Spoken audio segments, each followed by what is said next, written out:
السلام علیکم ورحمۃ اللہ وبرکاتہ۔ الحمد للہ رب العالمین والصلاة والسلام علی رسولہ الکریم وعلی آلہ وصحبہ اجمعین، اما بعد۔ تمام قسم کی تعریف و بڑائی اللہ رب العالمین کے لیے ہے جو ساری کائنات کا پالنہار ہے۔ درود و سلام اللہ کے تمام انبیاء و رسل پر، خصوصاً آخری نبی جناب محمد الرسول اللہ صلی اللہ علیہ وسلم پر۔ سامعین اکرام، یہ دعا اگر ہم صبح و شام پڑھتے ہیں تو بہت زیادہ نیکیاں ملیں گی ہمیں۔ حضرت ابو عیاش رضی اللہ تعالیٰ عنہ سے روایت ہے کہ رسول اللہ صلی اللہ علیہ وسلم نے فرمایا،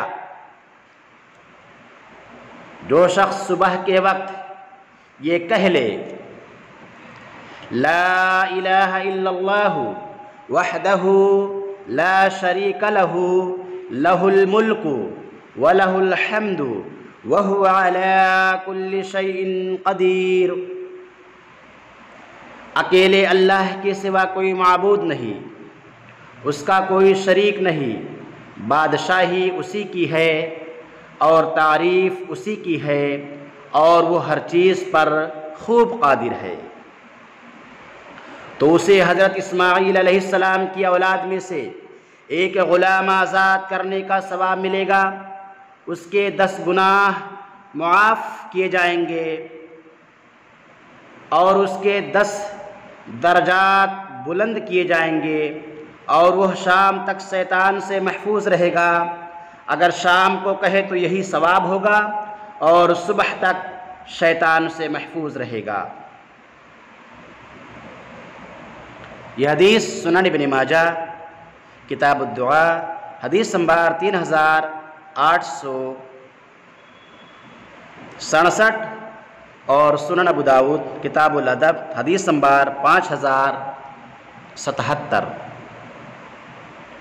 سامعین اکرام، اس دعا کے پڑھنے سے بہت زیادہ فائدہ ہے، اس لیے ہم تمام مسلمانوں کو چاہیے کہ صبح و شام یہ دعا ہم پڑھیں، خود بھی پڑھیں اور اپنے اہل و عیال کو بھی یاد کرائیں، اور تاکہ وہ بھی پڑھیں۔ اگر ہم یہ دعا پڑھتے ہیں تو انشاءاللہ بے شمار ہمیں نیکیاں ملیں گی، اور یہی نیکیاں ہمارے قبر میں کام آئیں گی اور آخرت کے میدان میں کام آئیں گی۔ ایک بار یہ دعا پھر سنتے ہیں اور سن کر یاد کرنے کی کوشش کیجیے۔ لا الہ الا اللہ وحدہ لا شریک لہ لہ الملک ولہ الحمد وہو علی کل شیء قدیر۔ اس دعا کو ہم خود بھی پڑھیں اور اپنے اہل و عیال کو یاد کرائیں تاکہ وہ بھی پڑھیں۔